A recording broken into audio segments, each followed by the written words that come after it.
Is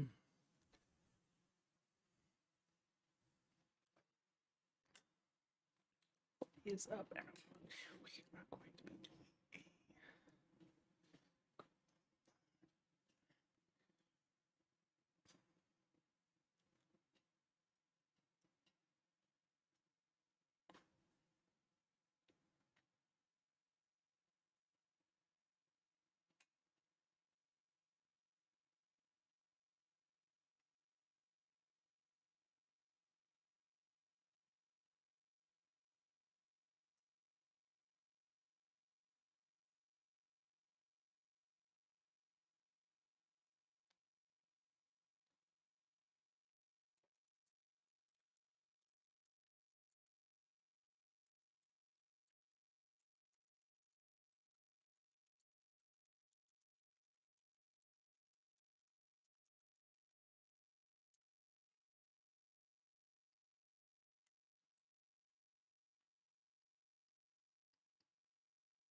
check, check, check.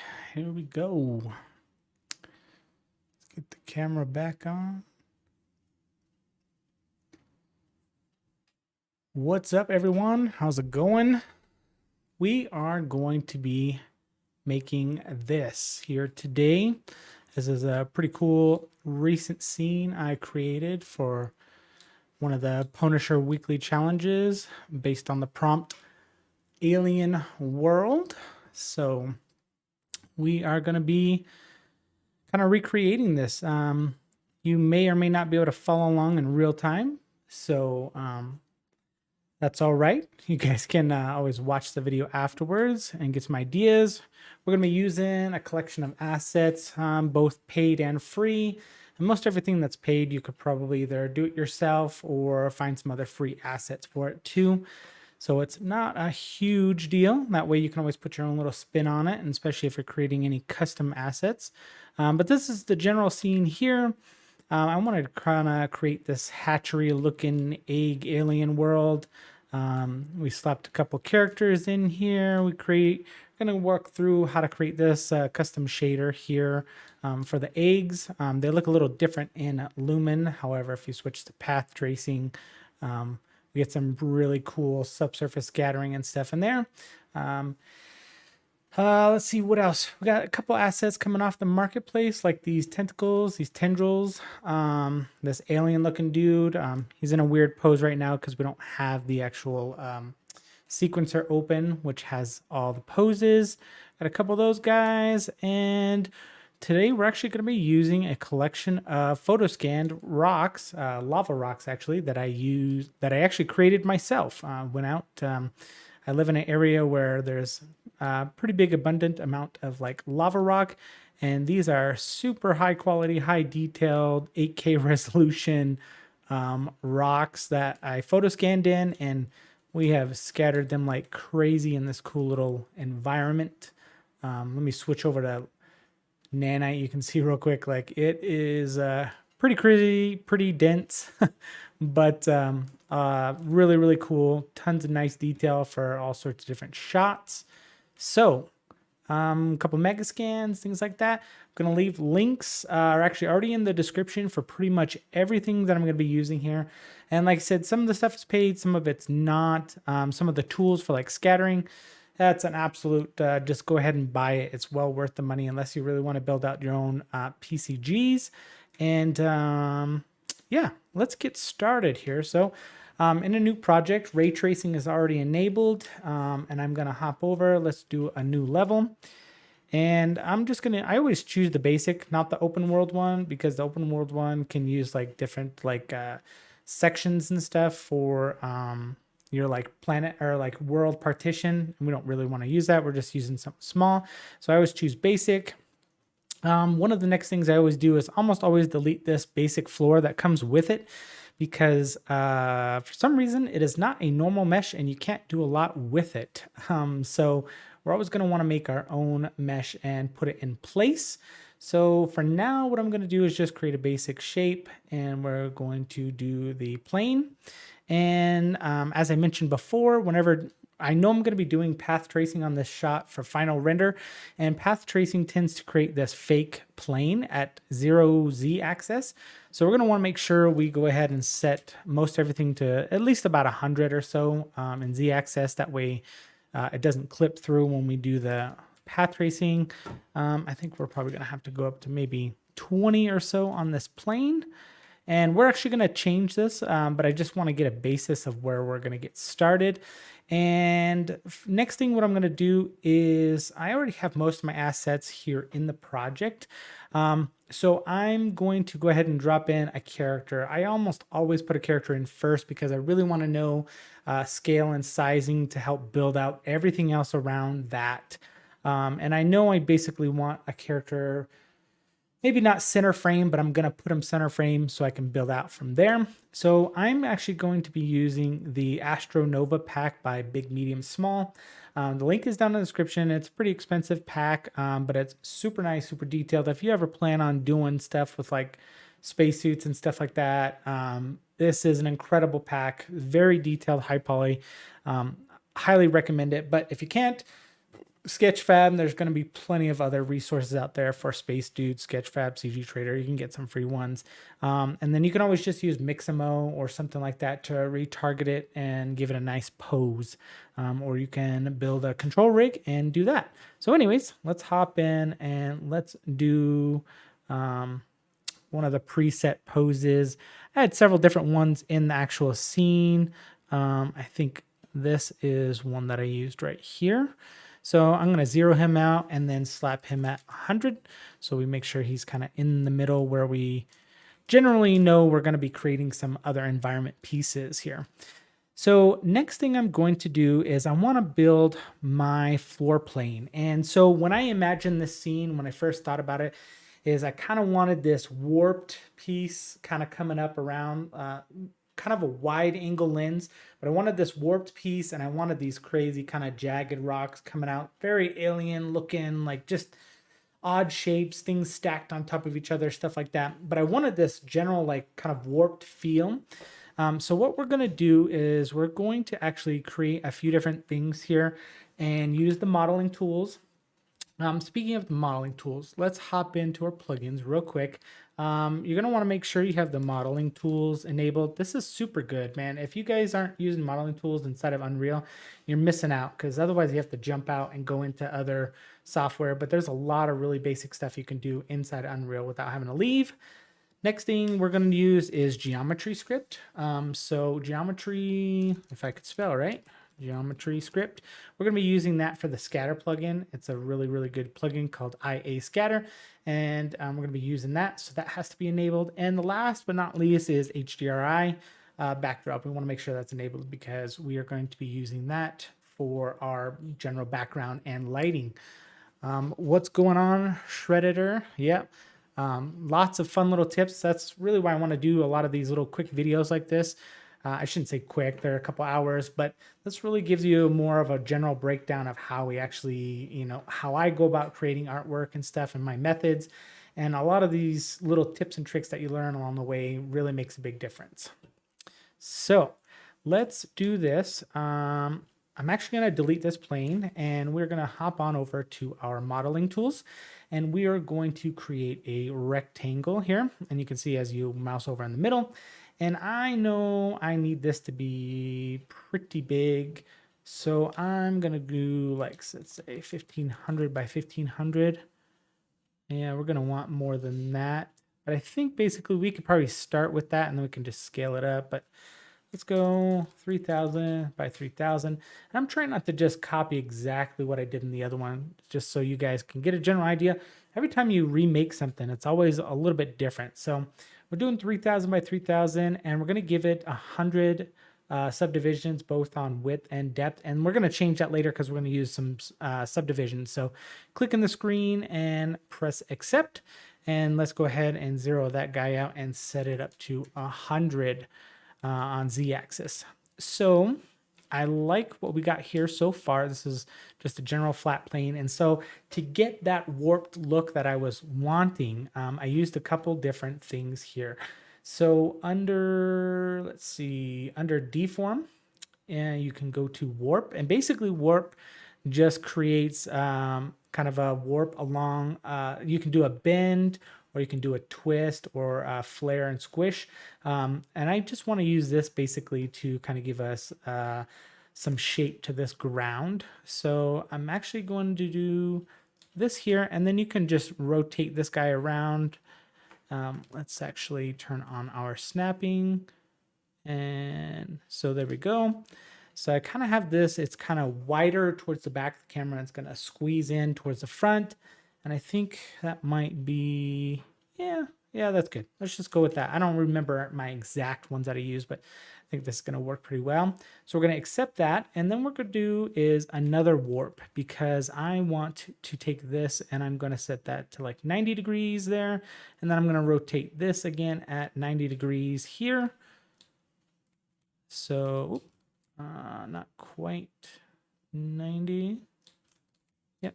So we got about a 90 there. So that's going to give us a little bit of a bend. So you have this light gray area. This is the original mesh. And then you have this other area, or it shows you basically what it's going to do with the mesh. I'm actually going to spin this or warp this one at about 90, get a little more curve out of it. And I think that's centered. Yep, looks good. And then we're going to do one more warp, but this time what we're going to do is we are going to rotate it along this way. And let's grab that. So yeah, that's nice there. So now you can see we kind of have this crazy bowl look, but when you're down here with your camera, it starts to give it a pretty cool effect, just kind of surrounding you, a weird landscape, I guess. So let's press accept on that there. What's going on? Shinramin, how are you, man? Thanks for joining in on the stream.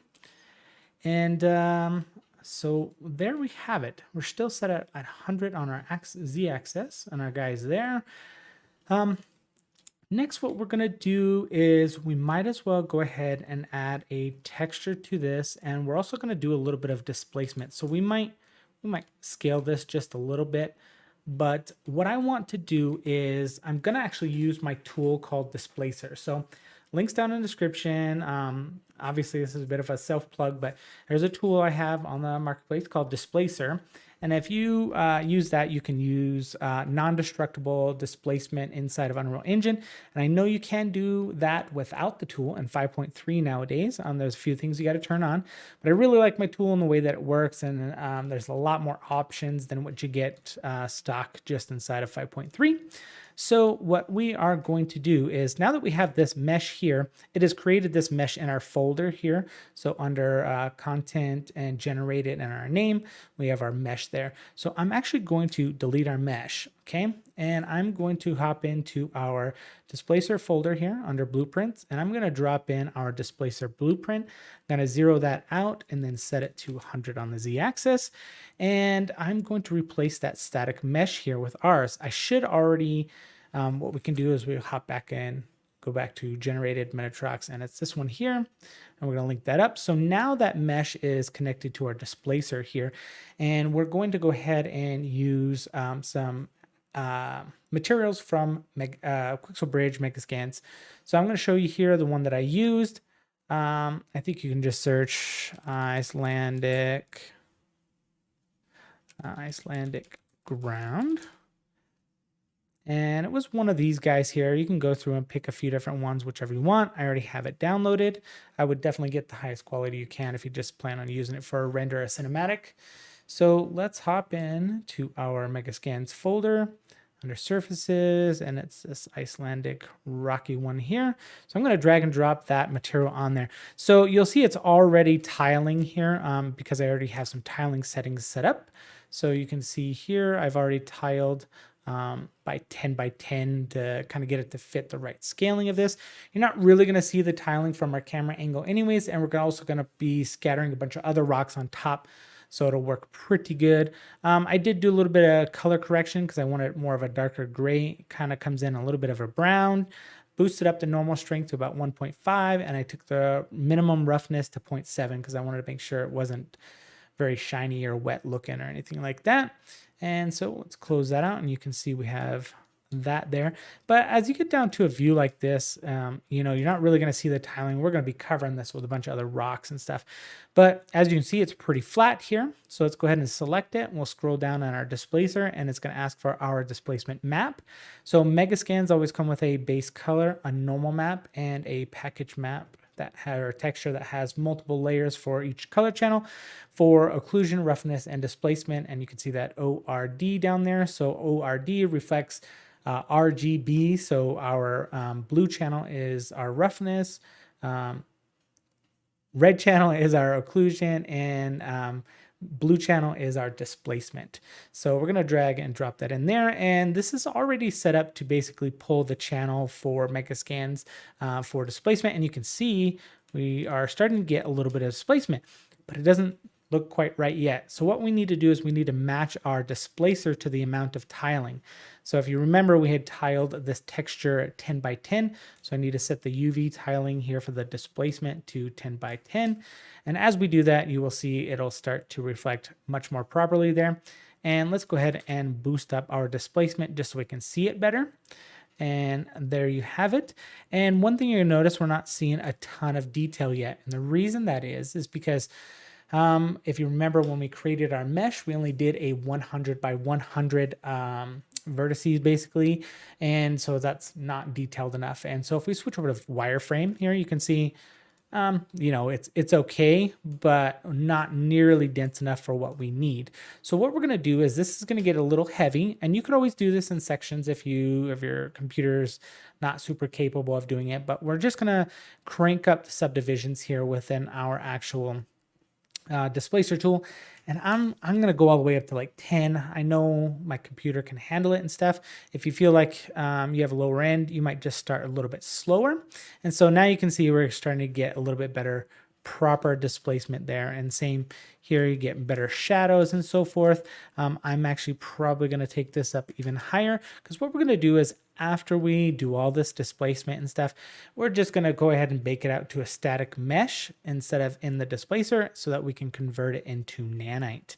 And you know, for the most part, that's looking pretty good. We could maybe take our displacement power up just a little bit, just to give it a little more texture. Let's see what we get here. There we go. Yeah, it's a little bit more. We don't want to go too crazy with this, because we're really going to be scattering a bunch of rocks anyways. And so now if I switch to wireframe, you can see much more dense mesh, but this works way better for what we're going to be needing. And it's pretty detailed still. So let's head back over to there. And I think at this point, we're pretty much set on our actual displacement. So what we're going to do is hop back in. We're already in our modeling tools here. And I have it under my favorites, but let's see if we go under X form, there's a convert button here. And what we're going to do is we're going to convert it into a static mesh. So let's press accept.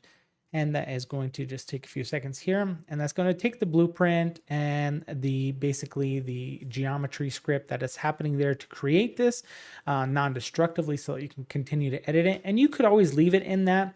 But if you get super high dense models like this and you want to be able to get it in a nanite, it's always a good idea to get it out of the blueprint and convert it into a static mesh. So I think we're almost there. That does like 2 different calculations here, but you'll see once it's done, our displacer blueprint file is going to turn into a static mesh, which it is now. So now what we can do is we can hop into our static mesh, and let's convert this into nanite. So we're going to check the box for enable nanite. And before we press apply, we're going to do the fallback relative target here. Or the fallback target, we're going to set that to relative error, and then press 0. So in 5.3, you have this little drop down here for changing that. But in like 5.2 and under, it'll already say fallback relative error, and you're just going to set that to 0. Let's press apply. This is probably going to take another couple seconds here to do the conversion. So once that is done doing the conversion here, we will have a nanite version of our mesh. And the fallback relative error basically fixes it so that when we do path tracing, it's not going to have funky, weird shadows. That's usually a pretty good, easy way to fix that. So anytime you get odd stuff with shadows and path tracing, or it seems like your mesh gets like kind of low poly when you do path tracing, that's probably what you can do to fix that. There's also some really cool plugins out now that can fix that too. So let's close that up, and now you can see if we hop into a nanite and triangles, boom, we have a nice, beautiful nanited mesh that has some displacement in it. And like I said, you can do this in 5.3 using just a material. However, this is the method that I like, and I like it a little more customizable, and there's some other options there in my displacer tool. And not only does the displacer tool include a displacer, but it also has a snow and moss generation tool inside of it. So super, super cool. All right, so this is our general area here. I think we're probably going to shrink this down just a little bit, but we'll do that here shortly. And I'm thinking, let's go ahead and save our map. This is always a good idea. Call it Alien World Tutorial. Somehow, if you can spell. Okay? Make sure you always save your map as soon as you can, because if you don't save that map after you first create it and you crash, it will not recover the map. It might recover a few other things, but not the map. So let's go ahead and start by scattering the rocks. Really, because a lot of the placement of everything else is going to kind of come down to the rocks. And I think that's probably going to be the first thing that we would want to do. And we're going to nanite all of it anyway, so it should run pretty well for most people.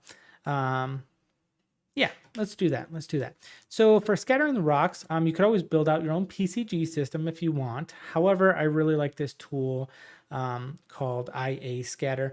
I talked about it in my other video. It's a really great tool for being able to scatter and procedurally, stack and scatter stuff without having to build out your own PCG system. And lots of cool options, and he's always doing some really cool updates and making changes, and super, super neat. I recently talked to the guy, and he actually filled me in on some of the things coming soon. It looked like there was some pretty cool stuff coming down the line and some refinements. And he did say it's actually not built off the PCG system at all. So pretty interesting. I figured there was some sort of PCG in there. So as you can see, we did add in our scatter system here, and it seems like we're not getting any scattering. So it should be already popping up on here. However, it is not. So there's a couple things we need to check and make sure that we are doing correctly. So we're going to hop into our, oh, actually, I know what it is. So because our mesh is kind of a unique mesh and has lots of detail and stuff to it, I'm pretty sure it is because we need to turn on complex tracing, or trace complex. So in our scattering tool here, we're going to scroll down to a section right here. It says trace complex, and there you go. So basically, trace complex takes a little more of a performance hit, but if you got something super detailed like this, you kind of want it because it's not just flat and there's a ton of polys and angles and stuff going on. So it's really important to have that. A lot of times we'll ignore the self because we don't want it to stack on itself, but we do in this case because we're going to be building out a pretty cool little rock formations and stuff. So we want to make sure they stack on top of each other. What's going on, Squad Wookie? Good to see you in here, man. If you guys have any questions or anything or comments, just leave it in the chat, man. I will try to chat with you guys as we're building this out. I kind of want these to be a little more chill and kind of hang out with you guys, both in live streaming it, but also you guys can check it out afterwards.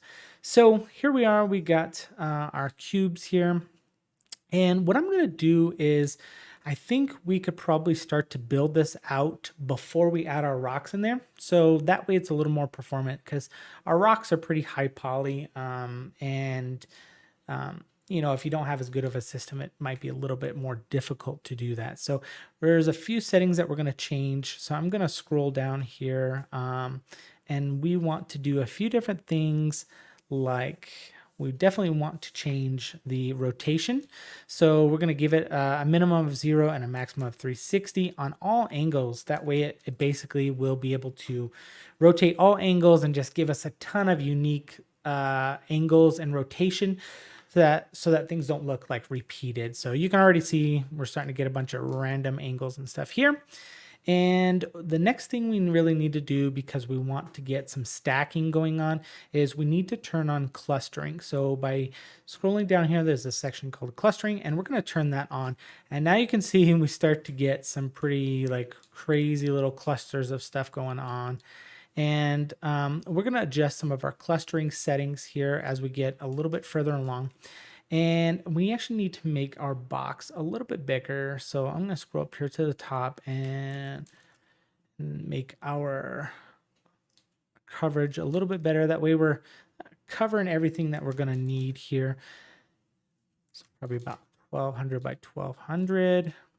So we don't need to cover the entire mesh that we created earlier on, because really a lot of it you're not going to see. You might see it in some other camera angles. So if you choose to, you can cover the whole thing. But for the most part, I didn't really do that. Let's see. Next thing, let's go ahead and let's add our rocks in. It's just going to give us a better idea of what we're actually getting out of it. And like I said, if you have a lower end computer, you could probably do some of this without doing that, but we really need to see what we're actually making and creating here. So it's going to be a little bit easier. So one thing that the actual scatter plugin or tool comes with is a little control panel here. So if we right click and run this editor, you get a nice little pop-up here. And what is really cool about this, it's got a couple different options here. It's got, so if you ever eventually once you're done with the procedural scattering and you want to make sure it never changes again on accident, you can actually bake it out as individual meshes in your scene. So that's a pretty cool thing that you can do with inside this little utility here. But the next best thing that I really like to do about this is we are going to check this box here that says clear current. And then you'll see here there's an auto populate button. So what that means is I can come down into my content browser and I can go to my lava rocks. So in the lava rocks here, I'm just going to filter by static mesh. So I got 4 different ones here. And now that I have those selected, you can see I have them selected. I can come up here and click auto populate. And so what that's going to do is clear current, basically clears any meshes that are part of that procedural system, and auto populates with our meshes there. So the meshes that we have, those lava rocks, these are actually pretty small. They're based on actual size. They're with, maybe 6 to 10 inches or so. They're pretty small. So this looks about right based off the actual size and scaling. But we know we want them to be a lot bigger than this. So still with our scatter plugin, our scatter tool selected, what we're going to do is we're going to come over here and we want to scroll on down to our scaling here and right here. So there's a couple different things that the scaling can do. You can have it basically be scale from a minimum to a maximum, but then you can also do that per axis too, or axes, so X, Y, and Z.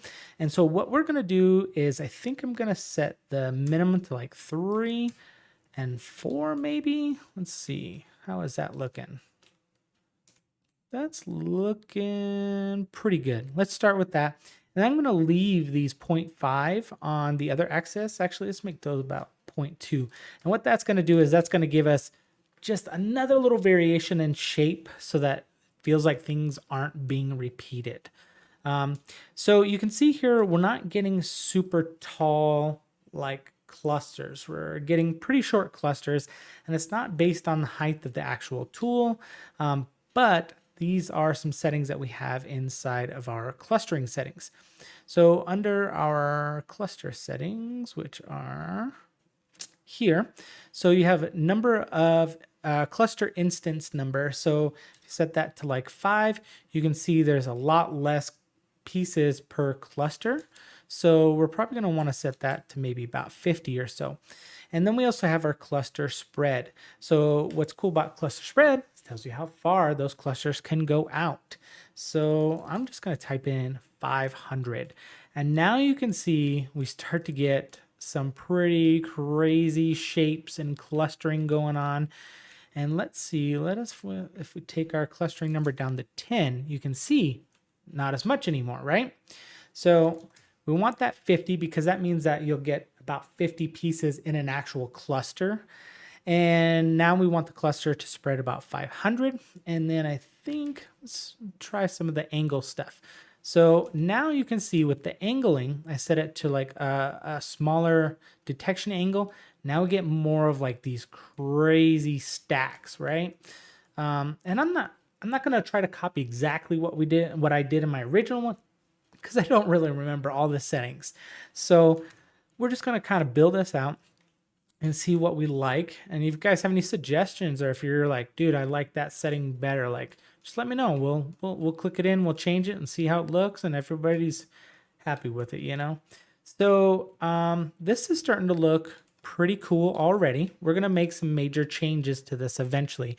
We've got a couple other things that we need to do to it to really give it the proper shape, and we don't want it going everywhere. We want to have some sort of art direction to it also.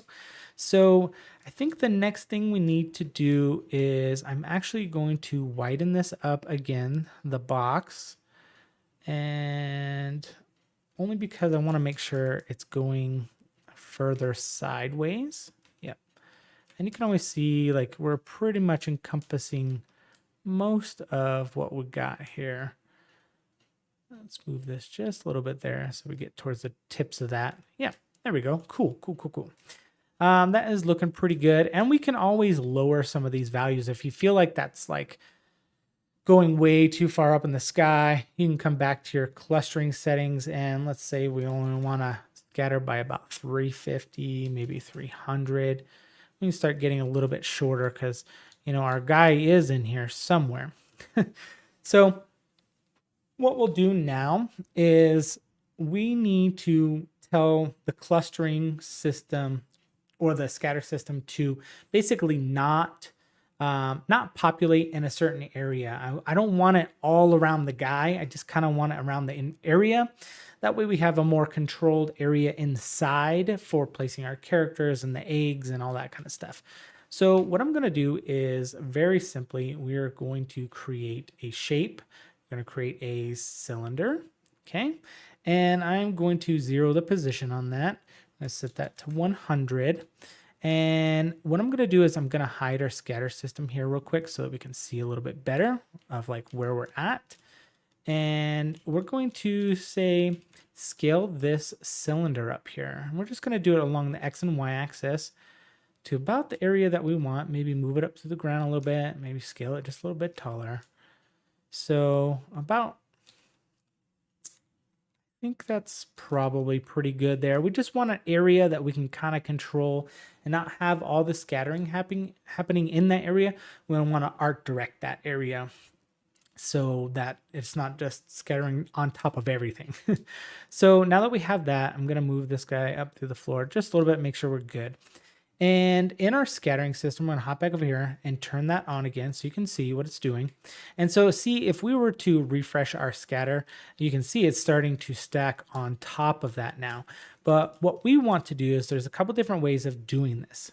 And what we're going to do is we're going to scroll down here to a section called, basically it is how you want to do it through the special behavior, right? So right now it's set up as an ignore special behavior, but we're going to actually do populate only on.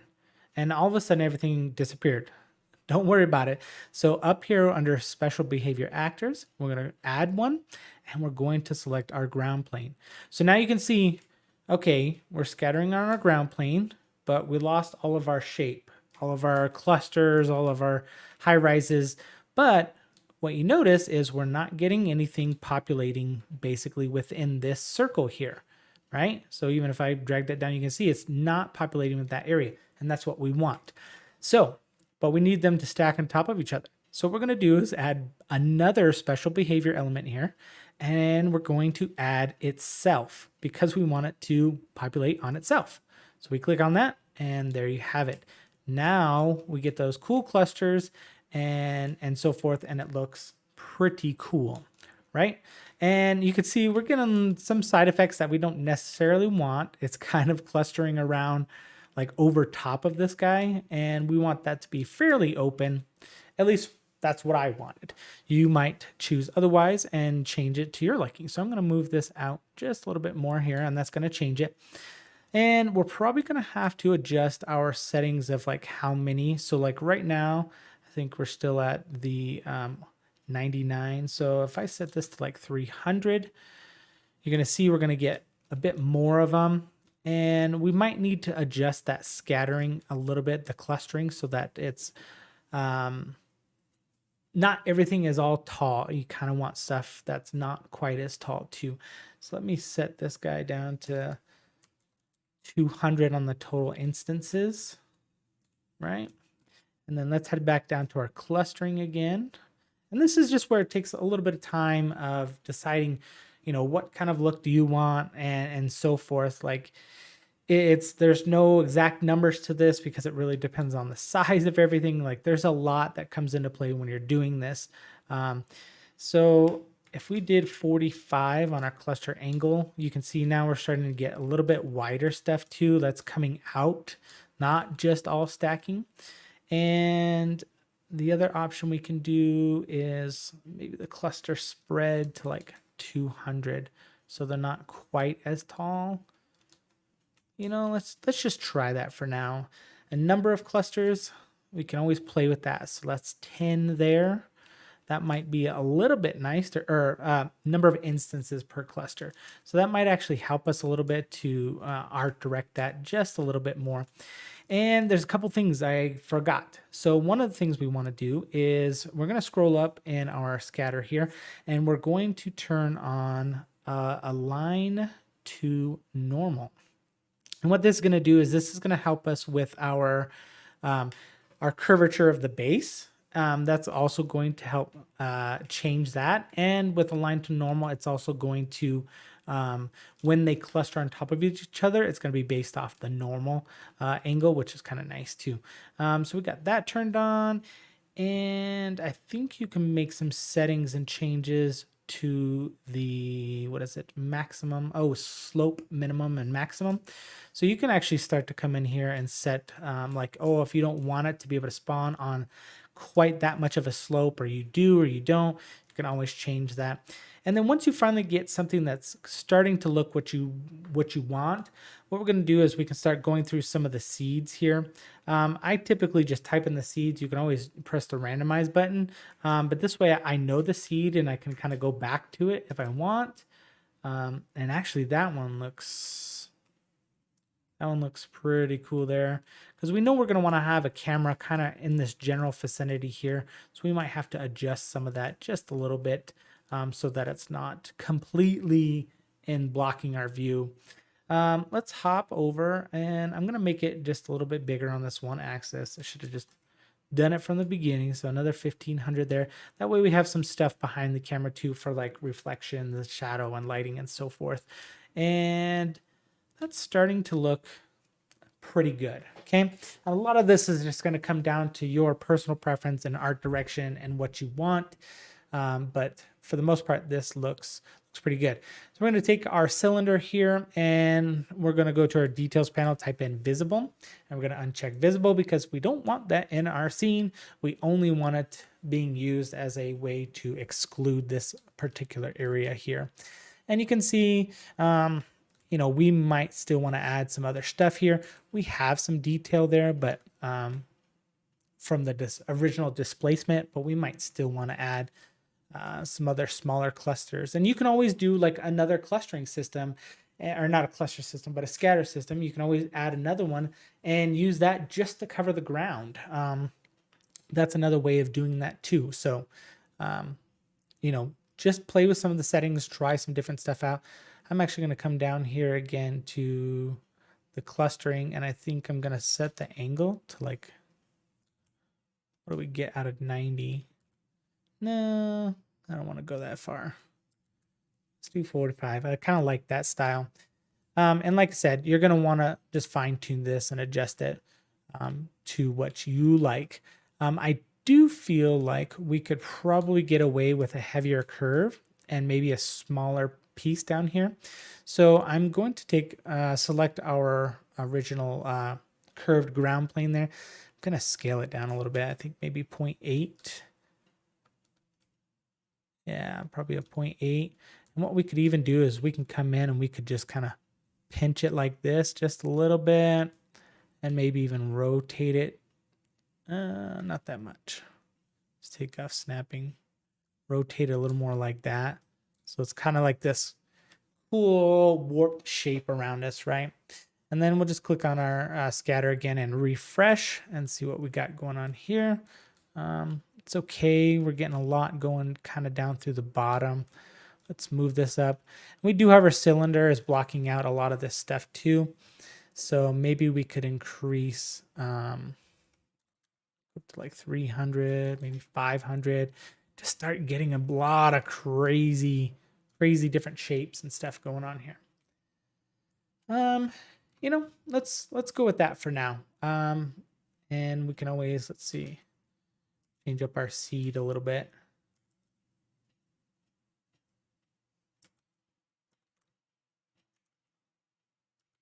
I think I kind of like 3 or 4. 3 or 4 is pretty cool. So let's do that. Next thing we can do is, instead of so much up front, I'm going to move this thing this way just a little bit, just so we get a little bit less back behind the camera, because we don't really need it. And we'll change that up a little bit. So one thing to remember is, once you kind of get the look that you want for the procedural scatter part, you can always just bake this out as a mesh using his little utility tool there. That way it never changes again. Because as you start to add more things to your scene, they can interfere and kind of block in some of that stuff. So you might want to make sure that if you don't want to lose an exact look that you have, because as soon as you add another thing into your scene, it could possibly change it.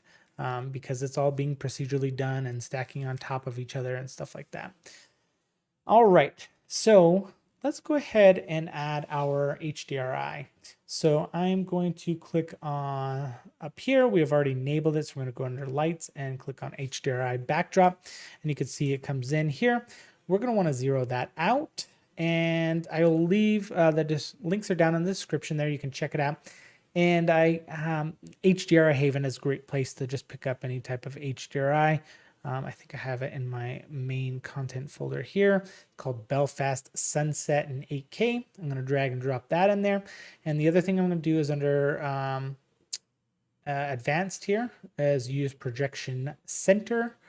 I'm sorry, use camera projection. Okay. So that's going to give that. And we also, within the backdrop, we're going to come down and select the skylight and change that from captured scene to a specified cube map. And we're going to click that to add, as long as you still have that HDRI selected, you can add that. So now both the skylight and the background are going to be the same thing. Okay.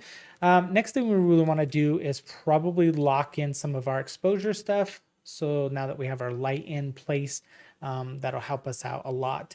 So I'm going to tell you how I typically do this, and you can always do it however way you want. There's lots of other tutorials and other ways that people do this. This is just how I personally do it. So I will come in here to add a visual effect, post-process volume, okay? Under our details panel, we're going to want to search, you can just search bound and infinite extent unbound. Basically, that just means it covers the entire world and is not restricted to only the box of the actual post-process. Next thing we're going to do is, I know we're going to do path tracing. So we're going to search path. I'm going to turn off the denoiser. Don't use the denoiser unless you absolutely have to.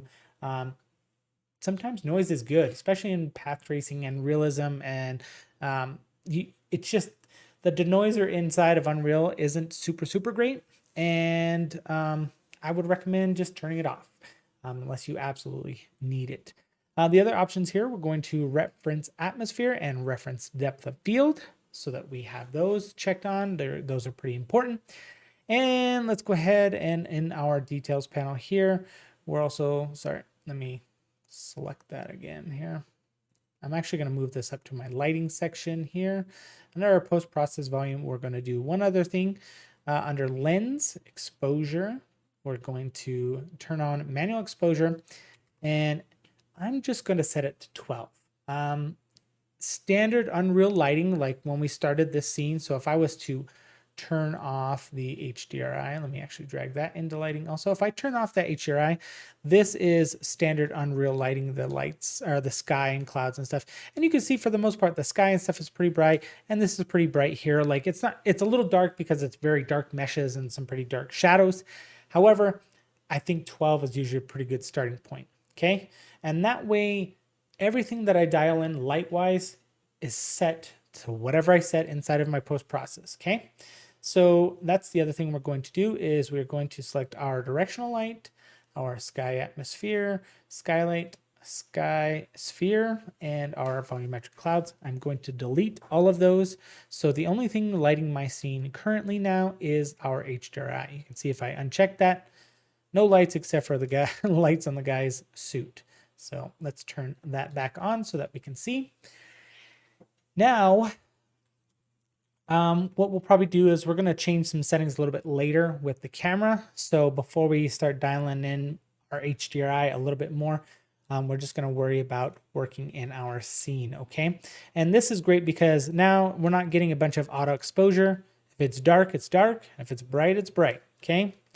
But it gives us a pretty good standard area for just working in a locked lighting situation, because if you don't work in a locked lighting situation, you'll start adjusting things because of what your camera is auto exposing for, which is not good at all.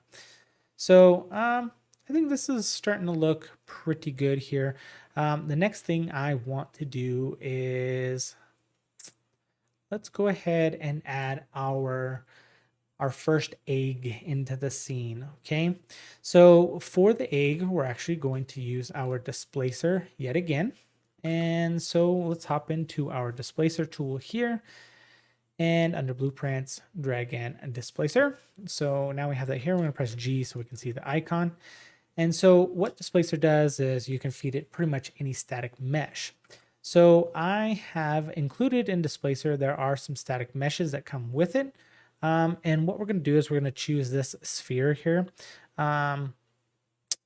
You can always make a different type of sphere. Actually, I think I made a different one. So this one is pretty decent, but the difference is you can see how the UVs are set up for this one. You can see those seams there along the sides and the bottom and stuff. I ended up setting up a sphere using the modeling tools that actually does it latitude and longitude instead, because I think that worked out better for the shape of the egg. So under modeling tools, I'll just kind of show you how you can do it. You'll go up to create and choose sphere, and you can see that's probably a decent size there. And I'm going to uncheck align to normal because we don't want it to reflect. The ground is there's lots of actual geometry there, so it just kind of throws it off. You would change your subdivisions up to maybe 64, and you can see subdivision type is lat long. So now if I was to do it, you can see the UVs go latitude and longitude direction, which works pretty well. And so that's basically what I ended up doing. So I already have one here. I'm going to hop into my generated folder again, and it is this sphere here. This one is pretty good. I made it nice and fairly high poly, but nothing crazy. And like I said, you can see our crazy rocks here, but they are already nanited, so that made it pretty easy and pretty performant. So now that we know which sphere we're going to use, I'm going to hop back to our displacer, and I'm going to select the sphere, drag and drop that into the static mesh position. And another Megascans that I used was there's a bunch of different skins or like animal skin inside of Megascans. So I added several of those in here. And so if we hop into our Megascans surfaces folder, you can see there's like different flesh here. So that's what we're going to use for the basics of our egg. But before we get too crazy, let's just drag and drop this normal. The skin is on there, right? But then what I did is I took the displacement map into our displacer, and you can see now we're kind of getting a little bit of a shape to it. And what I want to do is I want it to be a little more egg shape.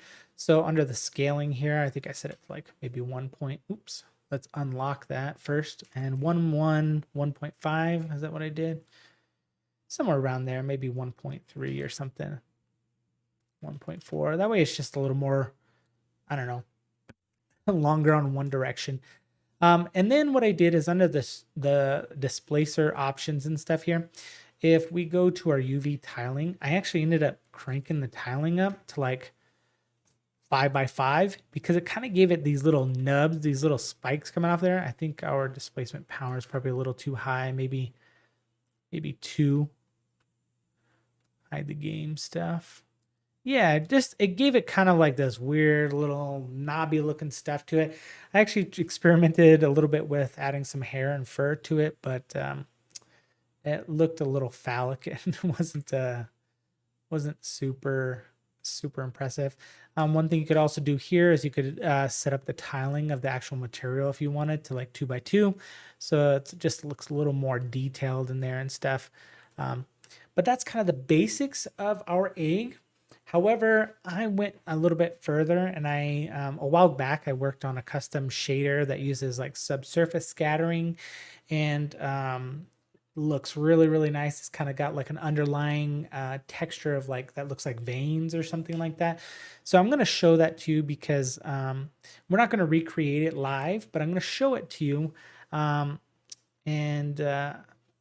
Towards the end of this video, this live stream, I'm going to kind of tell you a way that you could possibly pick up this shader for, not necessarily for free, but you could get this shader if you're interested in it.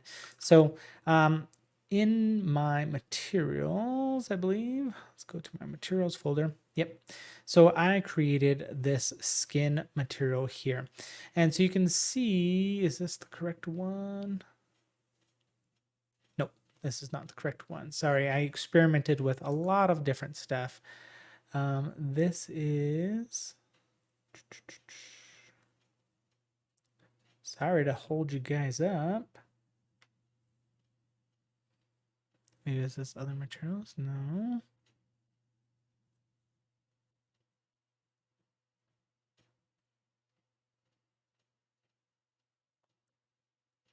What did I call it? I want to have to switch over to the other version here, but displacer. Let's do material. It's probably gonna find a lot. Flesh, I think is what it's called. So Megascan surfaces. Is this the one? Yes. Okay, so this is gonna look pretty complicated. However, I'm gonna take just a little bit of time here. So we basically have our base color here, which we have some nodes for setting up the tiling of it and the color.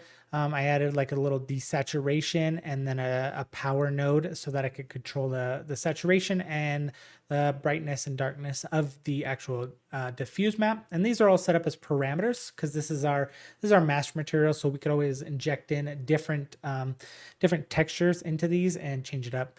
Under our roughness, same thing, our coordinates. We have a roughness map, and it's asking if it's a Megascans roughness, because if it is, then it's a package texture, so you can always turn that on and off.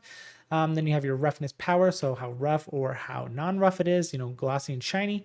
Then we have our internal subsurface of the veins. So using the opacity, so our main master material here, you can see on the left side, is set up as a subsurface profile. And we have a custom subsurface profile. I'll show you that here in just a minute too. So this is going to give us really good subsurface, which primarily works in path tracing. It doesn't necessarily work in Lumen. So under our opacity, that's kind of how we control a little bit of the subsurface. So we have our coordinates or our tiling. And then we have this veins texture here. And we're going to dial that in and use that to adjust the power of the veins and our subsurface power here. And then we have our normal map and a detailed normal map so that you can layer on two different normal maps for two different types of looks. So we have all that there and power settings and so forth. So with that aside, now if we hop into, let's see, this is under the Megascan Surfaces Rotten Skin. I put it in that folder because I knew I was going to be using the textures from the actual Megascans Rotten Skin. So that is rotten animal skin here. Okay, so here is our master material, this flesh material, and you can see I created a couple different instances of that. And then what I ended up doing is I ended up making egg variations of it because I knew I wanted to add a specific egg kind of looking texture. So if I drag and drop this on there, you can see we get it's still based on those same textures, but a lot more is happening here. So let me hop into that material instance and you can take a look. I did the tiling at about level at like a 3x3, so we get a little more detail out of it. I took some of the power of the normal map down. We set it to the roughness. We made it like nice and shiny, make it kind of look wet and glossy, slimy or something like that. And I've made some adjustments here in the subsurface and the vein power and so forth. And you can see here, you can see a little bit of the vein stuff happening underneath the layer. And that's just in Lumen. And you can kind of see it here. If you come on the back side, you might be able to see a little bit. It's just kind of hard to see in Lumen. But if we switch over to path tracing real quick, you can see we start to get like this red subsurface, kind of skin goopy looking look to it. And then we also see like these veins underneath that give it a really cool, I don't know, out of this world kind of look and texture and material. So anyways, we're going to click off of that just so we can hop back over. And I have a couple different variations because I basically just use different materials because there's several different skins or animal skins off of Megascans that you can use. So just some pretty cool options there. Like I said, towards the end of the video, I'm going to leave a description. Actually, might as well tell you guys now. We've got a few of us in here. So I know everybody's always asking for money, and that's just the world that we live in. However, I've had several people ask me to start a Patreon. Hey man, I really appreciate your videos and your tutorials. You're always helping people out. Love your artwork, that kind of stuff. You should do a Patreon. So I finally set up a Patreon. There is a link down in the description below if you want to check it out. The tiers start as like low as $3 and up to like $20 depending on what you're looking to, how much you want to support me, and if you want to get some benefits out of it too. $3 is basically, hey man, I want to help you out. Like, I appreciate your stuff and the videos, and you've always been cool, making cool artwork and stuff. Just want to give a little something to you. All the way up to the $20 a month gives you access to some pretty cool perks. I'm gonna give out this material shader for this particular egg. I'm also going to be giving out basically I do a lot of photogrammetry, such as these lava rocks here. So I'm going to be giving out like sample packs of those. So say if I have a pack of 10 photo scanned rocks, I'm going to do maybe a little sample pack of like 3 or so, 3, maybe 4, and give those out free, or not free, but as a part of that Patreon tier, so that you guys can jump in and try some of that stuff too. Try them out, see if you like the rocks and stuff, and if you do, maybe you'll be interested in purchasing one. And to top that all off, I'm also going to do a 20% off all of my assets inside ArtStation. So if you want to ever pick up a complete set of those asset packs, such as the photo scanned rocks or the displacer tool or any of that other stuff that I make, you can always hop in there and get a cool 20% off that all the time, anytime. So anyways, that's my little plug. If you want to check that out, I'd appreciate it. If not, cool. Let's just hop back into it and continue what we're doing. So we have this cool egg that we basically have set up here. And what I'm going to do is I'm going to show you another cool asset pack that I found on the marketplace called Tendrils. I don't think it's horribly expensive, maybe 10 bucks or so. It's been a while since I bought it, so I'm not too sure. But it's basically these cool alien tendrils. So I'm going to hop in there and choose the high poly versions. It comes with like some clustered tendrils. It comes with some individual ones.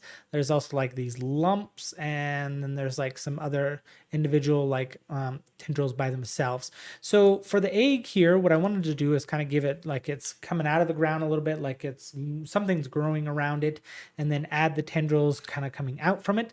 So I started with, let's say, one of the lumps here, and you can see not quite the size that we need, but let's go ahead and bring our egg down. Whoops.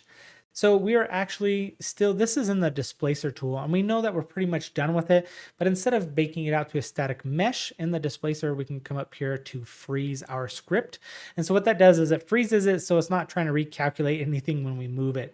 Let's go ahead, let's hop our egg down in there, and let's maybe, we'll scale this guy up a little bit here. We kind of want it to look like it's growing around it, something kind of like that. Looks pretty decent.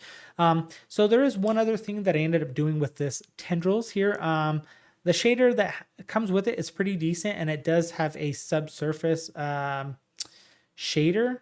However, I ended up doing, it's not the subsurface profile, it's a different one. So I actually switched it over to a subsurface profile so we could take do something a little bit better with it, make it match the egg a little bit more, minus the veins.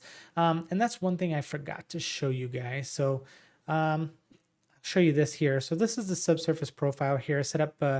This is always going to look different in Lumen over path tracing. So you need to decide if you're going to do it for path tracing or Lumen and dial these settings in for that. Yeah, you could crank these up here, these two, the mean free path distance and the world unit scale. You could crank those up for Lumen, probably would show a little bit more, but for path tracing, you don't have to get quite as crazy with it. So these are set up to like a 0.2.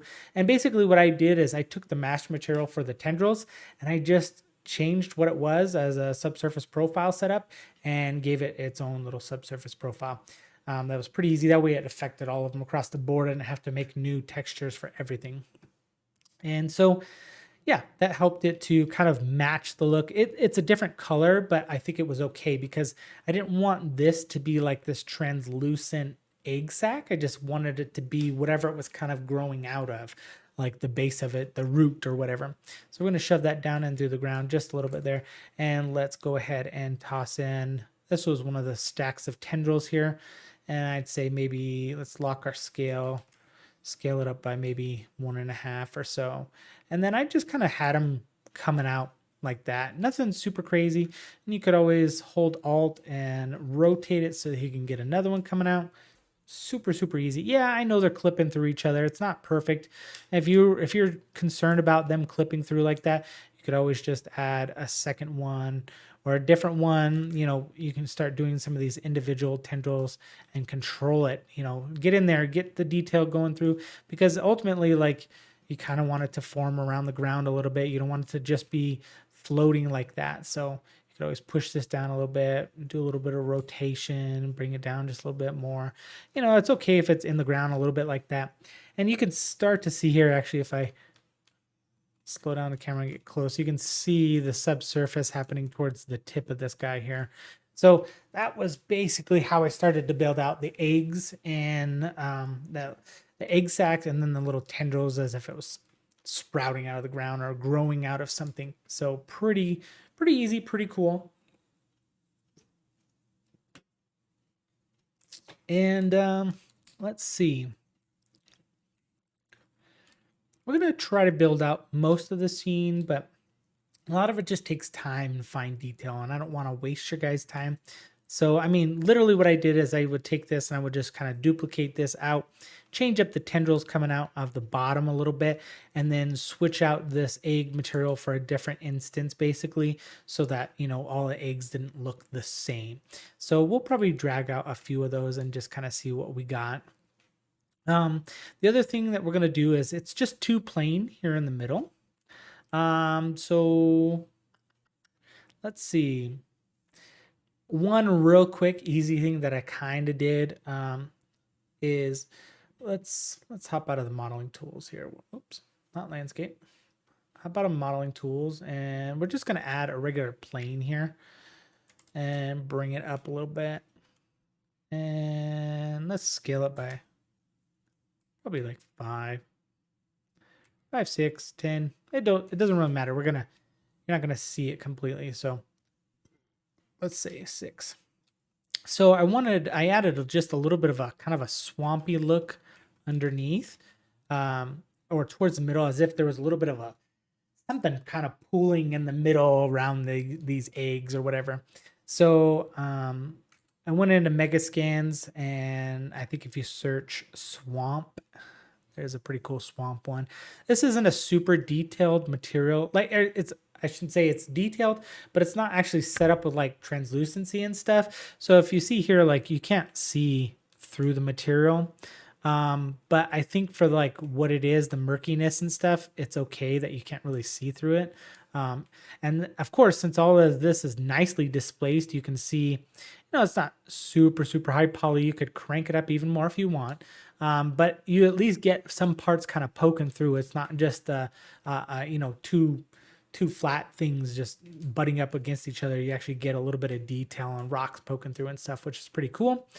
You could grab our tendrils here and our egg. We could pop this guy up just a little bit like that.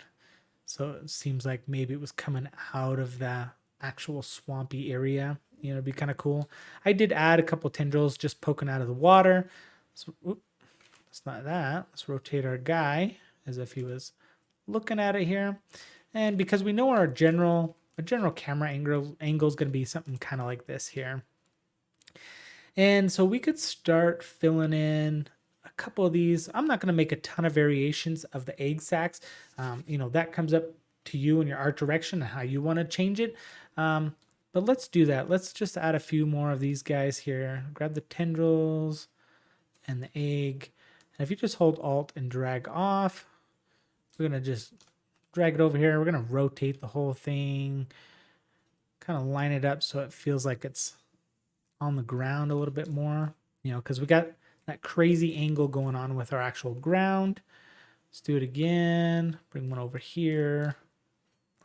Pull it up just a little bit. Let's get some rotation. Oops. Rotate it out like that, maybe. Like I said, some of this is it just takes time. You wanna start lining up these objects and making sure it looks really good for your scene and the angles and stuff. You don't want a bunch of stuff just poking through the floor. Like, that's where a huge portion of all artwork is all about art direction and stuff. And like, I'm all for procedurally generated stuff because it gives it realism and randomness. However, if you're trying to make artwork, you need to still be able to art direct what you want. and do stuff and put it where you want it. So let's hop into this egg material. I'm going to slap egg 1 on that one and egg 2 on that one. So now we have like a few different ones here, and we could easily just I'll grab all those tendrils, grab all the eggs again, and hold Alt and drag off. So now we have another 3 that we can easily manipulate and move around together. Like I said, I'm not gonna get too crazy with this here, but let's just delete those for now. A couple other things that we're gonna want to do is we need to fill out some ground scatter here in this empty area. It's just too empty and it feels super, super weird. So what I would probably do is, okay, we're just gonna do it. Let's make a couple more eggs here. Let's just kind of put them in place so we know where to put our scatter. One thing that if you don't know, you can adjust how basically the pivot point of your rotation can either be based off of like the actual objects or based off of your world. So like in this case, I kind of want to off the object because every time you make that adjustment, it's going to be different because of if it's based off of the world stuff, it just kind of, it's a slightly annoying the way it works. So you want to be able to move those objects in their direction, not based off of world position.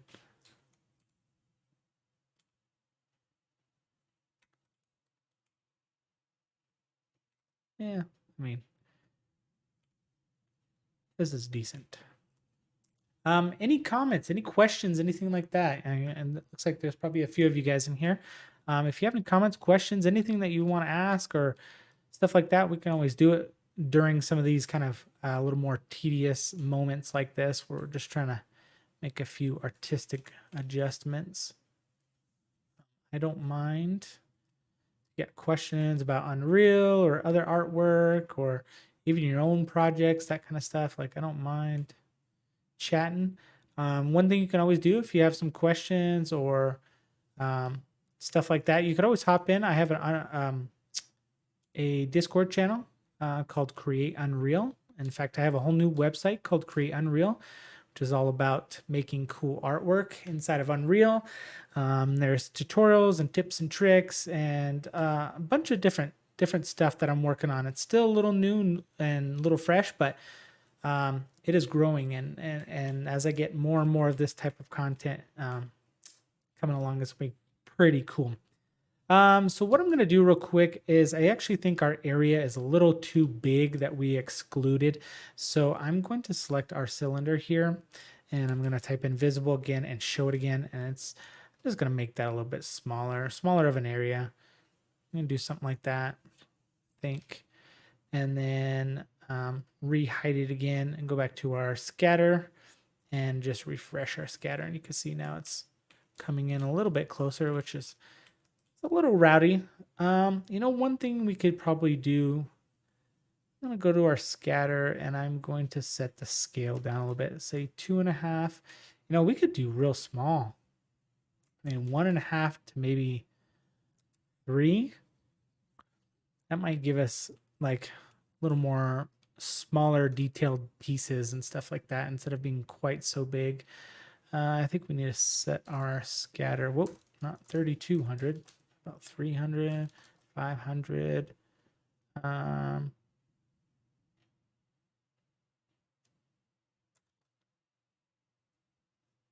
Change the amount of clusters in there. Let's see.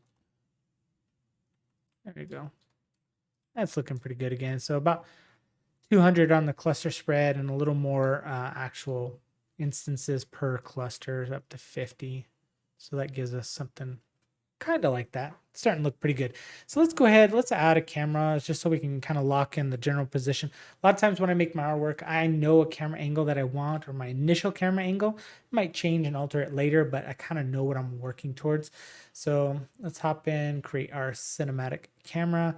And I'm typically, what I like to do is just kind of zero it out. I'm going to set it to 100 on there. And what's nice about the camera is you can always have the little preview down here. Let's press G so we can see our camera angle. So we need to rotate our camera. Let's go ahead and snap it. Rotate 180 degrees. Let's move it back over here a little bit.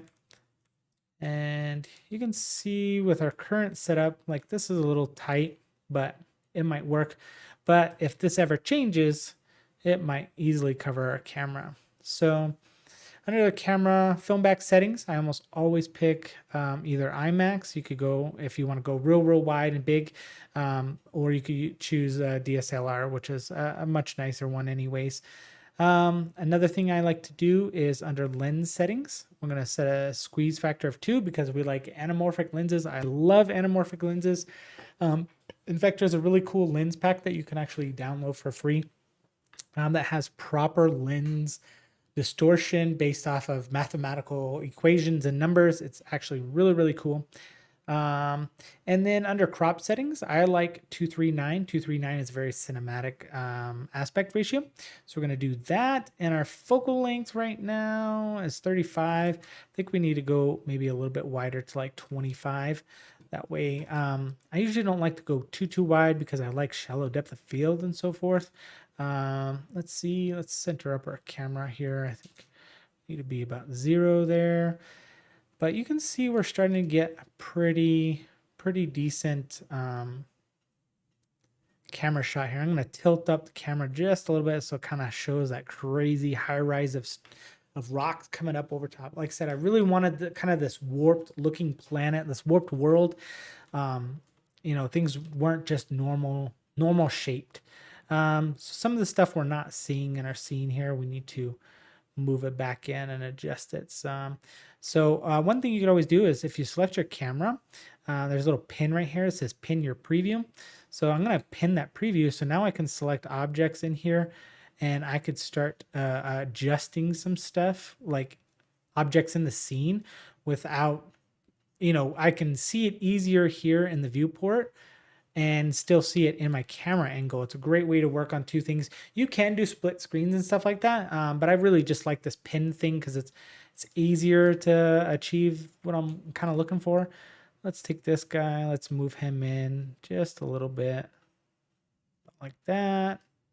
And then we got this one. I mean, for the most part, I think that looks pretty good. You would probably want to add a few more eggs. Let's get this one out from behind the character. That way we can see it a little bit more. Yeah, maybe just slightly clipping behind him a little bit, just like something like that. Nothing too crazy. And once we have that, let's Control Shift S, make sure you saved. Let's unpin our camera because we don't really need that right now. And then what I'm going to do is I'm actually going to hop into our foliage tool here because I want to add some ground scatter here, but I want it to be more art directed. I want to be able to control it and not just rely on procedurally doing that. So let's hop into our lava rock folder and filter by static mesh, choose our lava rocks, drop those in. And I think we're probably going to be maybe around 50 on density. We'll take a look. Scaling, I'm going to go from like 1, actually, let's go from like 0.5 to maybe 2. Let's see what that does here. Okay, so what we need to do here is our cylinder is interacting with our foliage tool here. And I don't know if there's an easy way to just turn off a foliage interaction with the cylinder. So what we're going to do is we're going to make it visible real quick. And this way we can see it. And then what we're just going to do is shove it through the floor. So it's not in the, you know, it's out of our way. Go back to foliage, select our meshes again, and just start to paint in here. And like I said, if you get too close to like your procedural stuff, like within that cylinder or outside of that cylinder, your procedural will start to interact with that. So we can change that so that it doesn't do that. So let's make our brush a little bit bigger here. I think that's probably about the right amount of density. So we're just going to kind of spread these through and kind of see what that looks like. It's okay. I don't like that everything's kind of on the ground. So let's undo that. And what we're going to do is under our foliage settings, our Z offset. So we're going to set that to like -10, I think, and like maybe a -5. And now you can see it's starting to put them a little more in the ground. So maybe a -20. Let's remove those. -20. So yeah, that's better because it's incorporating it into the ground. It's not like pieces that have fallen or something like that. It's more of like these are pieces that are kind of built into the ground, like coming out of the ground. It's part of the terrain. Definitely get a couple pieces there in the water. Will look pretty good. Build up around, and this way you can kind of art direct and add the stuff that you want in this particular area without it being totally random. So let's hop into our camera real quick and kind of see what we got going on here. Yeah, so see, that's already looking pretty good. We got some of these rocks here, and you can always go in with the foliage tool and start to remove a few of these pieces if you didn't like them. Let's see how we're doing here on time. So we started at 5:30. We're already about an hour and a half almost. So let's start to wrap up a couple of these things here. So yeah, that looks pretty good. And what we're going to do is we're going to choose our scatter. So if I was to basically refresh the scatter, so let's do that. You're going to see it's probably going to change. Yep. And part of that is because we need to put our cylinder back into place. So let's select our cylinder and drag that back up through the floor. Okay. And let's refresh our scatter again. And let's hide our cylinder so we can see what's going on. So not too bad, but it's definitely changed. It's changed what we had. So you can see our camera has been like consumed and is missing now. So one thing you could do is you could potentially move that cylinder a little bit so that it kind of incorporates out of where the camera would be. But what I'm actually going to do is let's show that cylinder, and I'm going to make another cylinder here, and we're going to scale this guy down because we don't want all of that gone, but we want an area where we're not going to be affected. It's not going to be clipping inside of our camera. We want to be able to have that there.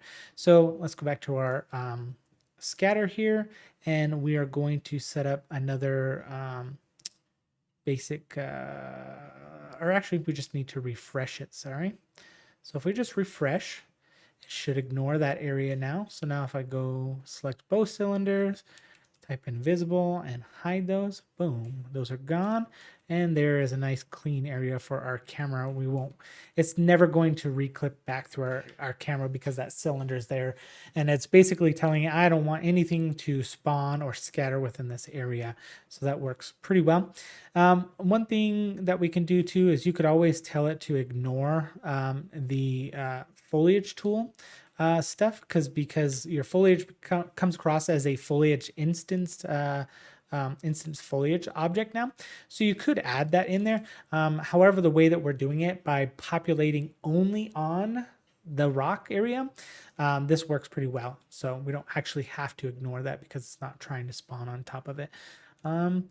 So far, looking pretty good here. Let's switch over to path tracing.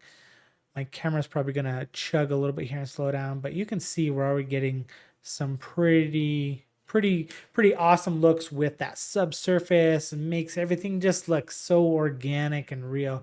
It's really, really good. Switch back to Lumen here so we have better performance. And what we'll do is I think we could start dialing in our actual lighting a little bit and stuff here. So let's click on our HDRI. And I want to say I brought down the intensity. So you got two different things. You have the actual backdrop itself, and then you have the skylight that is using it. So I think I'm going to drop down the intensity to about 0.15 of the actual backdrop because I want to see the details in the actual sky.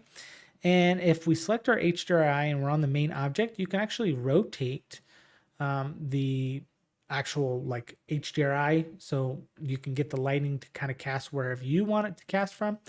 So I'm gonna see, maybe I really like these clouds over here on this side, so let's do that. And technically our light is over here. So we could always add another light, say a sunlight that complements the HDRI and gives you a little bit better shadows. But I'm just going to stick with the HDRI for this particular project here. So now you have that. We can also adjust the actual lighting too. So if you select the HDRI and you scroll down here on the side, you can select the skylight, and then under intensity, you could start changing that. So if I actually don't want that much light, I want to make it feel a little bit darker down in here, you could easily do that. So let's maybe do like 0.75. I want just a little bit of light, not too bad. Hop back into our camera here, and our camera is going to have some slightly different settings, okay?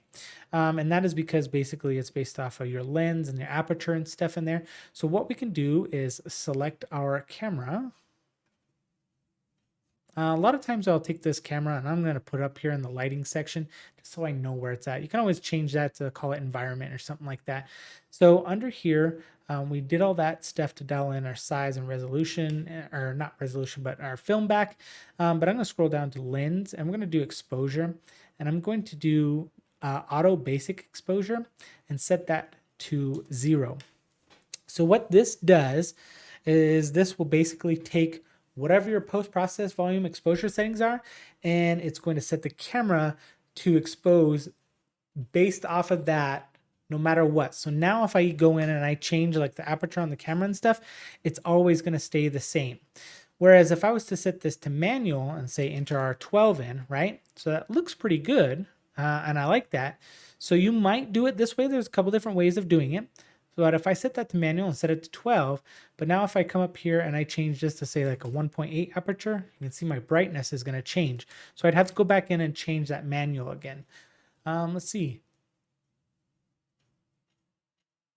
Oh yes, visible, set that in your favorites. That's actually a great idea. So thanks for mentioning that, Alex. There is actually a couple different ways that you can hide objects in Unreal. And some things use one method and some things use other methods. So there's a few different things. If you select the object and you search visible, visible is a pretty good one, but that is not always there or available for certain types of objects, right? And what he is mentioning here is adding it to favorites. So anything that you like inside of a details panel, if you right click and click add to favorites, and now that if I uncheck that, you'll see that that shows up in the favorites section. I think I have to go past. Oh, where is it showing up here now?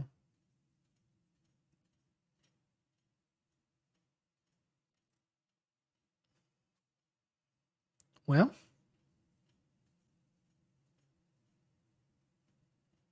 it's usually, usually the favorites locate right at the top. But maybe on a blueprint, it's not doing that for some reason. Let's see it. But anyways, you can always add it to your favorites there. It's an easier way to get to it each time. Another thing too is what you can do is, as I mentioned, so you have visible, which is a great way to hide stuff. Then you also have enable.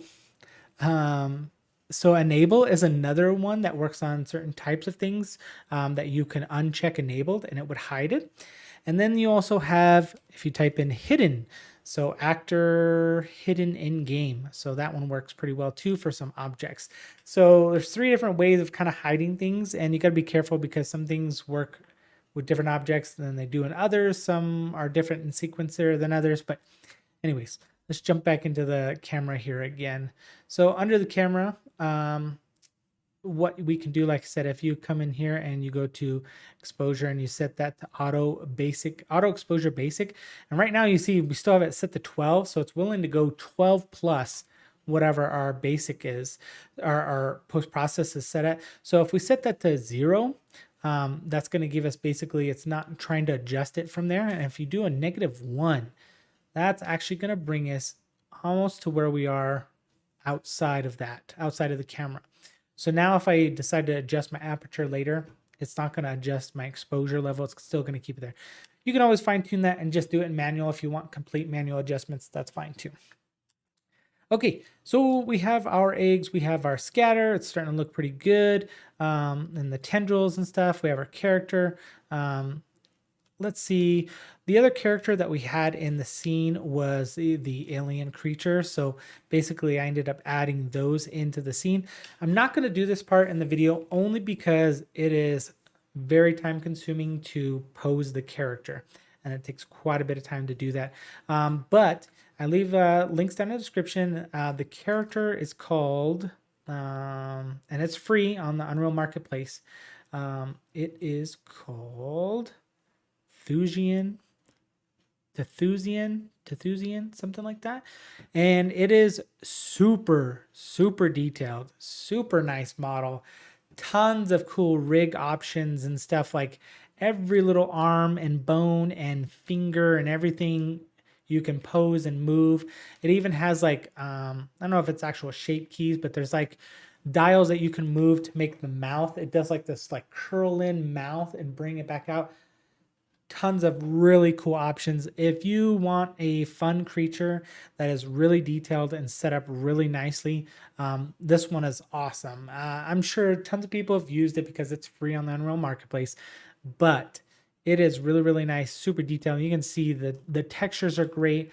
It's built off of a subsurface profile. So in path tracing, it looks really good. Lumen looks really good. It's just a very unique character. And I think worked great for this particular scene. And like I said, I ended up adding this guy kind of here in the back, had him as if he was kind of climbing down the hill, coming over the rocks a little bit. You know, here those humans are at mama's hatchery and mommy's not happy you touching her eggs, you know? So she was kind of coming into the scene. Let's see, anything else that I need to cover in this? I'm trying to remember here.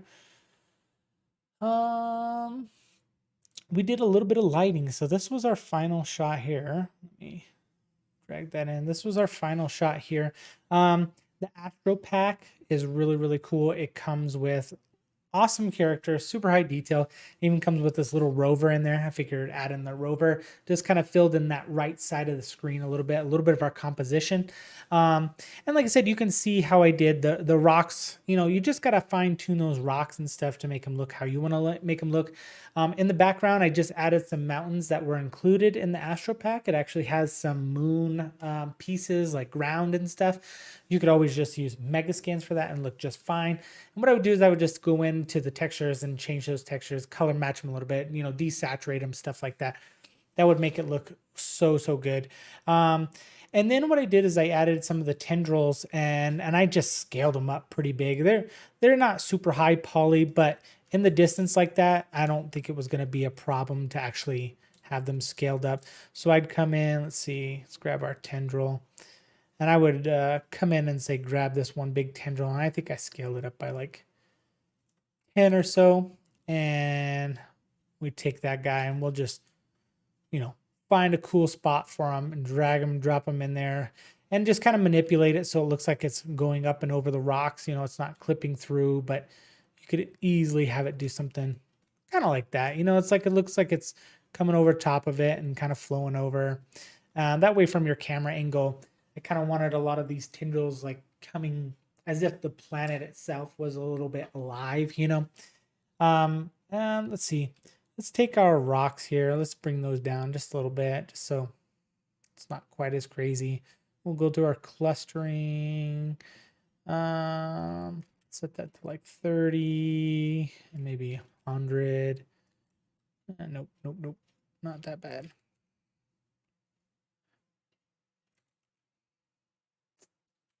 Yeah, something a little more like that might look pretty decent. Hop back in our camera.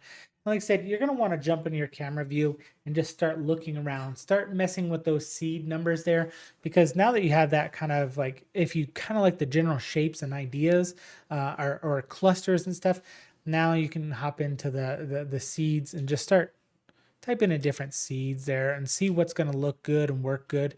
Actually, that one looks pretty cool. You kind of see some pieces coming in from the side like that. And then, like I said, I just basically added a couple Megascans here in the background, or not Megascans, but other mountain formations. That way it gave a little bit of depth. When you're trying to build out a scene, you always want to try to work on foreground, and you can sometimes get away with like two different middle grounds. You got your main middle ground, a slightly behind that middle ground, and then work on something in the distance. That way it gives your whole, you know, especially an environment, it gives it scale. One of the other things that you're going to want to do too is in our exponential height fog, I'm going to zero that position out because it has to be zeroed out, or basically it needs to be zeroed out for it to work inside of path tracing. So we're also going to search volumetric. So just search vol, turn on volumetric fog, and you can set that up to however deep of fog. You can already see that right there just adds so much atmosphere and so much greater feel like of realism and stuff. Oh, there is one other thing that we need to do. We're not quite done. So there is a link down in the description, and it's a VDB shader, and it is free from, I believe, Pixel Labs. Go and check that out. Download it. It's really cool. It's a great way to just get started with doing VDBs inside of Unreal 5.3. And so let me grab that real quick. So I got this Pixel Lab VDB shader.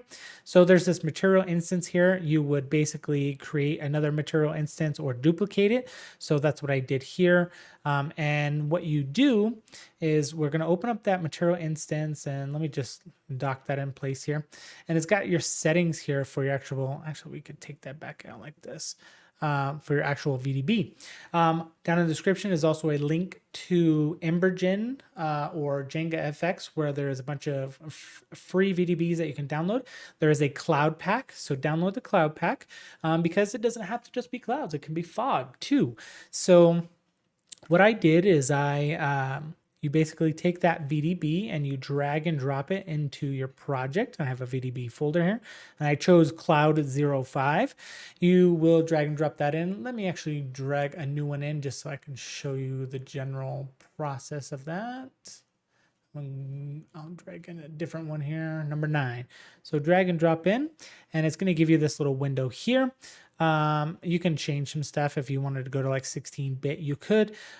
For a cloud, we're only going to be using density. If you were doing an explosion, stuff like that, you would choose like temperature and so forth here. But we're just doing a cloud. So import takes it just a few seconds because it's only basically a single frame VDB. And so now what we do is you could come over here and you go to your add actors and all classes, and I think you just type in is it VDB? No, heterogeneous volume. So it's kind of a funny name. So heterogeneous volume, and you can drag and drop that into your scene. I'm going to zero it out and set it to 100 on the z-axis, so pretty close around there. And then over here it's going to ask for your element. Basically what that is a material. So you would go to that material that we created, which is here, that material instance based on their shader that you got, okay? And we're gonna take that and we're gonna put that into the actual heterogeneous volume. And within the material, it's asking for a cloud. So you would take that VDB, or a VDB, not a cloud, it's asking for a VDB. So you would go into your VDBs and drag and drop that into this VDB section here. Okay, so the material gets the actual VDB file, and then the heterogeneous volume gets the material. Okay, a little complicated, but it works pretty well. And now what we'll do is we can see it's kind of this black looking thing right here. You can see there's a little bit of a cloud there, but it's basically just black. And I think that might be because we're working solely on an HDRI. Let me check. So if we go to our lights and add a directional light, yes. So that's because we only had a HDRI in here, which does not seem to affect the VDBs completely. However, I think if we click on our HDRI and we go to our skylight and we search search cast. No, see, it already has cast volumetric shadows. So I just don't think it quite works the same way with an HDRI. So you do need to have I believe an actual sky or a sunlight in there, so or a directional light. So now that we have our directional light in there, I'm going to add that to our lighting, and we need to dial this down big time because it's blowing everything out. But then what we'll do is we'll also dial in the direction. So I'm going to set that to 1 intensity. Maybe, I don't know, maybe you could do a 2 or something like that. And so if we look at our HDRI, our sun is in that direction there. So if we do the Control L and we start to move our sun, we can, you're not going to see the sun because it's inside of the HDR or outside of the HDRI. However, you'll see the shadows and stuff, and you can still follow your arrow here. So you're going to want to dial that arrow in so that it kind of points in a similar direction. And you can see here based off of our, we raise it up just a little bit, you can see our shadows, and it starts to cast volumetrically on top of the actual VDB and stuff here. And I think what I ended up doing is, we select that heterogeneous volume, I scaled it up a little bit here. I think I did like a 3. So that definitely made it bigger. But then what I ended up doing was actually uncheck the locking and the scaling. I'm going to set that to 1 because I only wanted like a thin layer of fog along the bottom. You can kind of see that there. And I think I even ended up rotating it about 180 degrees. That way it was kind of flat, but still had some detail to it. You start bringing it up through the floor a little bit like that. Let's check our... and then in Lumen, it's always going to look different. So beware of my camera again here, but we're going to switch to path tracing. And you're going to see we don't see the VDB at all, okay, in path tracing. However, if we type in down here, let me save the project. Always a good idea to save stuff before you do any major changes or console comments. But if we type in heterogeneous, you'll see it kind of pops up, heterogeneous volumes. If you press up, it's going to take you to the bottom of the list. And then it says r.pathtracing.heterogeneous volumes. We're going to set that to 1, okay?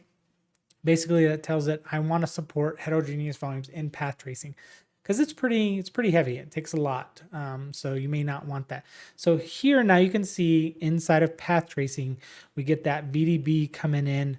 Let's hop into our camera angle here, and we got that fog coming in. It's quite a bit thicker than what you see in Lumen. So if you're going to do Lumen, you can always adjust that material to set the density so it looks better in Lumen.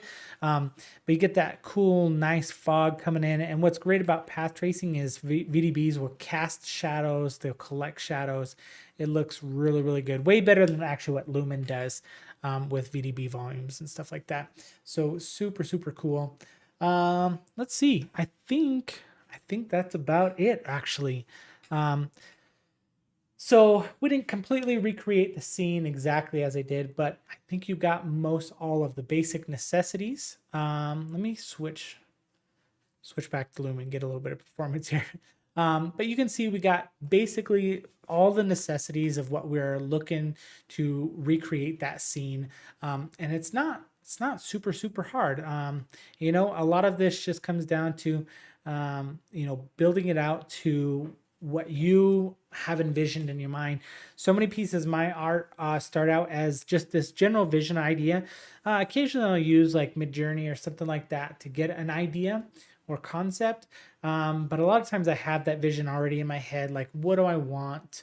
What do I want to see? What kind of camera angle? What is the general, you know, consensus of that? I don't know if we're having some troubles here with the live stream. We might be having a little bit of trouble with data. So if you're still there, I appreciate it. Appreciate you guys hanging out. But anyways, you can kind of see here. And of course, I'll take this into Photoshop and do some color correcting and adjustments and stuff like that. A little bit of layering just to help build out my final shot and what you see. But I really, really appreciate you guys hanging out with me, checking this out. Make sure you check it out afterwards too if you're not here for the live stream. Again, if you could check out the Patreon, I would greatly appreciate it. If not, I completely understand. There's links down in the description for everything down there that I basically used in this project. So the only thing that's not in there is the lava rocks. I am working on a collection of those. I'm going to put together probably about 10 or 12 of them. Working on possibly scanning some larger pieces of that and ground pieces and maybe some smaller cliffs so that I have a pretty cool like alien world setup of photo scanned objects. Should be really awesome. Look out for that in the near future. We got some I got some other cool stuff down the pipeline. Yeah, and like I said, if you can't afford some of the paid assets, it's okay. Just hop on Sketchfab, CG Traders, ton of free stuff out there that'll kind of get you most of the way there, you know. Or always look out for the deals. I think the Black Friday deals are over right now, but you never know. There might be some other holiday deals or next month or something like that where you can catch a lot of this stuff half off, 70% off, so forth. Check out createunreal.com. It's a really cool resource site. I got a lot of cool stuff on there. Building that up and having a lot of fun with that. It's a great way to learn and check out some new stuff, check out some products, tips, tricks. I'm also trying to build out a community section there so that you can see what a lot of other people do inside Unreal in the community. So there we have it. Pretty easy, pretty well built out, cool looking scene. Hope you guys like this. Hope you guys learned something. And if you have any questions, leave them in the comments, man. I reply to just about everything that's there. You can always jump in the Discord channel too. There's links for that down in the description. You can jump on there, ask questions if you're working on a project. You know, if I got the time, I'm always willing to help out and help people when they're working on cool new projects. If you use any of this or you try to remake the scene, send it to me, show it to me. I'd love to see it.